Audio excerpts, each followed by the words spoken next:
Sejam bem-vindos de volta e nessa aula a gente vai discutir sobre o processo de elevação da vila distinta e real de Sobral à categoria de cidade. Tá?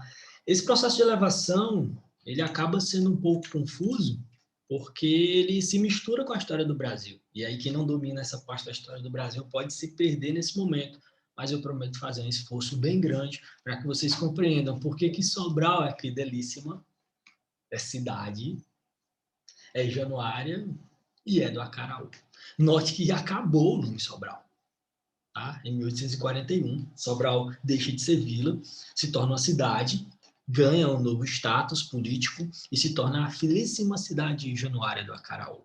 Vamos entender esse processo, porque o processo começa longe. Começa longe e é uma disputa política.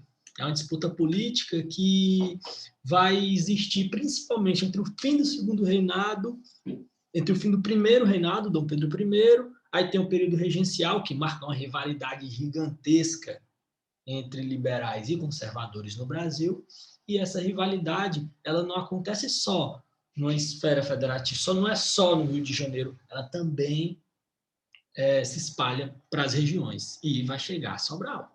Vai chegar a Sobral. Como é que chega a Sobral? Vamos lá.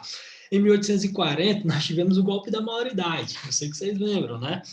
O Pedro II, Pedrito, menininho, 15 anos de idade, assumindo o Brasil como imperador a partir de um bem bolado dos liberais, né? Que articularam o retorno de Dom Pedro a partir de um golpe, acabaram sendo beneficiados, de certa forma, com a contribuição que deram para que o Dom Pedro assumisse o Brasil tão cedo e se livrasse aí de um possível golpe que poderia ou não vir. Mas Dom Pedro ficou morto e feliz, e Dom Pedro fez um segundo reinado articulando muito bem as relações entre liberais e conservadores. Né? Ele colocava todo mundo para brincar no parquinho e, no final, quem brincava ou quem se divertia era ele, o próprio Dom Pedro. O fato é que antes do Dom Pedro ser esse ótimo articulador político entre os grupos, ele é um adolescente de 15 anos de idade, acabou de chegar no poder, e que a chegada dele rola um conflito muito grande em várias regiões. Por exemplo, um dos articuladores do golpe da maioridade foi o José Martiniano de Alencar. José Martiniano de Alencar é filho de Bárbara de Alencar, que quem estudou história do Ceará sabe da importância dessa mulher. É o pai do José de Alencar. Esse é o José Martiniano de Alencar, pai. O José de Alencar, filho, é o que escreveu lá, que você já conhece da literatura. Tá? E o José Martiniano de Alencar acabou barganhando aí a indicação de presidente da província do Ceará. O que é um presidente da província? Bom, o presidente é o governador. A província é o estado, então ele era uma espécie de governador do Ceará. Beleza. Só que, como eu falei para vocês, o Ceará não é diferente do resto do Brasil. Existe um conflito muito grande entre o Partido Liberal e o Partido Conservador. E esse conflito, ele acaba ganhando um novo episódio com o golpe da maioridade e com a chegada do José Martins de Alencar. Esses grupos, toda vez que eles chegavam ao poder, eles atacavam os outros. Então é o seguinte, chegou um liberal no poder, eles usavam a política pública para perseguir os conservadores. Chegou um conservador no poder, eles usavam a máquina pública para poder perseguir os liberais, e assim eles se tornavam adversários ferrenhos, um perseguia o outro, e raramente um liberal atuava no governo de um conservador. Raramente. Acontece que foi em 1840, e você está ligado, o período regencial ele vai ser marcado principalmente pelos conflitos regionais. Aqui no nosso Nordeste, bem vizinho aqui, estava tendo a balaiada. Balaiada, que aconteceu no Maranhão. Só que a balaiada se expandiu também para a região do Piauí, e para combater os focos da balaiada, o Ceará mandou parte do seu exército, e o exército de Sobral era liderado pelo comandante Xavier Torres, ou Francisco Xavier Torres. O Francisco Xavier Torres era uma espécie de comandante do Exército do Estado, né, que a gente chamava de comandante das armas do Ceará. E ele era um conservador. Isso durante a balaiada, ou melhor, no finalzinho da balaiada. Ele estava lutando ali contra os últimos focos da balaiada, lá no Piauí, em dezembro de 1840, quando ele ficou sabendo da mudança do presidente da província, que era um conservador, e agora era um liberal. Como um bom conservador, o que ele tinha que fazer? Voltar para a capital e entregar o cargo de maneira formal. Ó, estou aqui abrindo mão do cargo, de boa.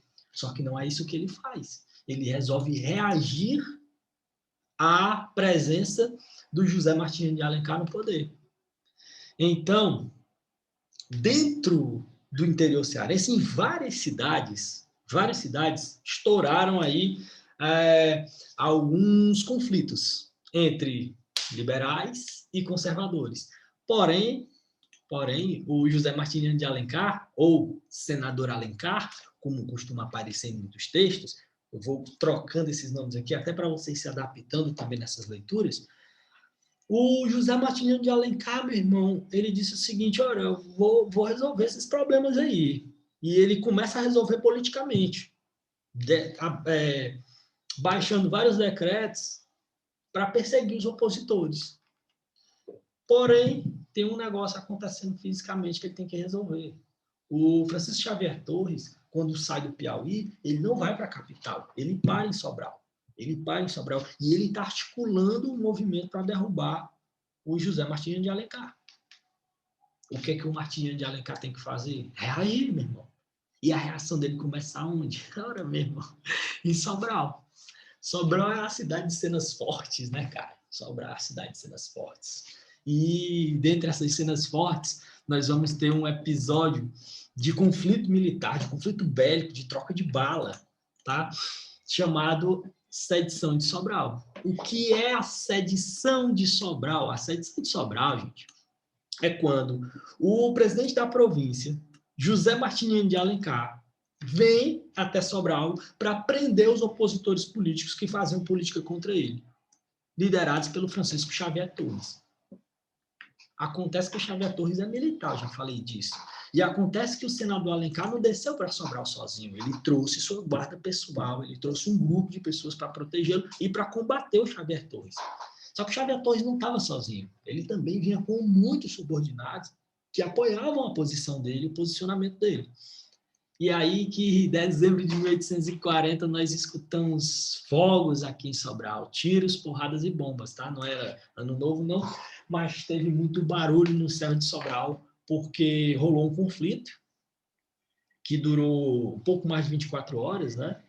Um conflito armado em Sobral entre esses dois grupos, os apoiadores do José Martins de Alencar e os apoiadores do Xavier Torres. Como é que funcionou esse conflito? Cara, não sei se você especificamente conhece Sobral, mas Sobral tem um edifício muito famoso que é o Colégio Santana. O Colégio Santana, onde hoje está o Colégio Santana, foi a casa de um senador da monarquia do Brasil, que era o senador Paulo Pessoa. O senador Paulo Pessoa, muito tempo depois, né? Ele não, a casa foi vendida muito tempo depois para outro grande nome da história de Sobral, que é o Dom José Tupinambá da Frota, Dom José. Se você não ouviu falar dele, você vai ouvir falar.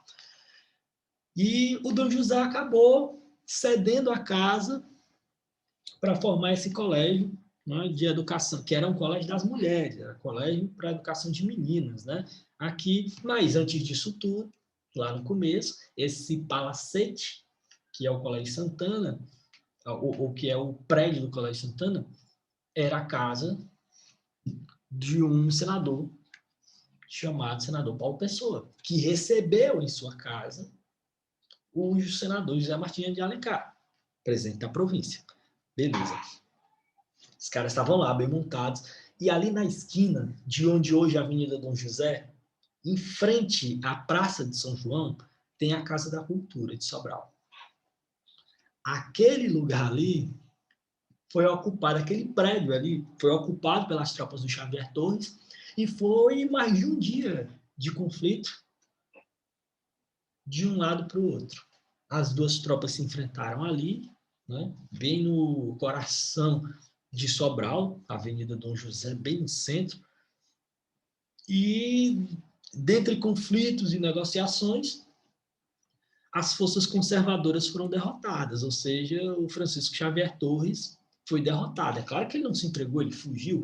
Cara, a história é muito, muito interessante, tá? Tem alguns livros, isso aqui é um resumo de um monte de obra que a gente vem lendo e vem produzindo para vocês, claro, como eu falei inicialmente, isso aqui é a base da história de Sobral. não é nem toda e nem aprofundada, pelo contrário, a história é rasteira, só que a história da sedição de Sobral não acaba aqui. Para a gente acaba aqui, mas tem uma perseguição, tem uma história muito bacana sobre a sedição de Sobral, que vale aí umas leituras acadêmicas, porque tem muita gente aqui na nossa Universidade Estadual Vale do Acaraú, no curso de História, produzindo muito material bacana sobre a história de Sobral. O fato é que o Xavier Torres foi derrotado. Agora, foi derrotado pelas forças só do José Martins de Alencar? Não. Sobral, enquanto cidade, enquanto política, enquanto força, em todas as vias, apoiou o senador José Martins de Alencar. E por esse apoio, foi agraciada. No dia 12 de janeiro de 1841, José Martins de Alencar, tá, como agradecimento, a vila, ou melhor, a vila distinta e real de Sobral, elevou Sobral à condição de cidade. Mas não é qualquer elevação, não. Vamos para o nome. O nome é Fidelíssima Cidade Januária do Acaraú. Como é que funciona? Fidelíssima por quê? Foi fiel, meu irmão. Foi fiel no processo de conflito com Francisco Xavier Torres. Foi fiel ao seu presidente da província. Então, Fidelíssima é uma honraria para a cidade. Cidade por quê? Porque deixou de ser vila, elevou a categoria, agora é cidade. Januária por quê? Como eu falei, o José Martins de Alencar, ele tem uma relação direta com o processo de golpe da maioridade. E aí ele vai fazer uma puxação de saco com Dom Pedro II, porque Januária é a princesa Januária. A irmã mais nova de Dom Pedro II é a princesinha Januária. Daí nasce a ideia de princesinha do norte. Norte geográfico. Princesinha, filha do, irmã mais nova do imperador. Cidade porque levou a categoria. Fidelíssima porque foi fiel na sedição de Sobral, e Acaraú por conta da posição geográfica, né? É o Vale do Acaraú. É o Vale do Acaraú. Só que isso era muito... Concorde comigo, meu irmão. Isso aqui é muito bizarro, né? Você tá vendo de onde eu tô vindo lá da Fidelíssima Cidade Januária, Carol? Como é que eu digo que eu nasci na Fidelíssima Cidade Januária, Carol? Como é que eu respondo um questionário? Cidade, aí tem um espaço desse tamanho. Eu vou Fidelíssima Cidade Januária, Carol. Meu irmão é brabo. Então, em 1842, os sobralenses vão solicitar a mudança de nome, que já não era mais... O conflito era grande, a gente não vai entrar nos conflitos da história de Ceará, mas o governador já não era mais o José Martins de Alencar, então os sobralenses aproveitaram a mudança de governador, né, de presidente da província, e o José Joaquim Coelho atendeu ao pedido dos sobralenses e disse assim, ó, a cidade não pode ficar com esse nome, tem que simplificar. Então, o que vai ser? Acaraú? Não, já tem Acaraú? Bora, a vilazinha mesmo, Sobral, é nós, Sobral. E Sobral é simplesmente Sobral. E assim morre a história do bizarro nome de Fidelíssima Cidade Januária do Acaraú, que até cobriu ali a luzinha ali com meu nome e meus óculos, tá? É claro que essa cidade vai passar por um processo, e a partir de agora a gente vai começar a ter aulas temáticas, que não são necessariamente aulas que vão se complementando, como a gente fez desde o surgimento da Fazenda Caiçara. Agora a gente vai pontualmente trabalhar sobre economia, sobre cultura, sobre patrimônio, sobre escravidão e etc. A partir de agora são aulas pontuais, e cada aula vai ter um aspecto diferente. Mas, como vocês já sabem, essa aula aqui terminou, e esses aspectos eu só vou falar com vocês na nossa próxima. Valeu, gente. Até mais.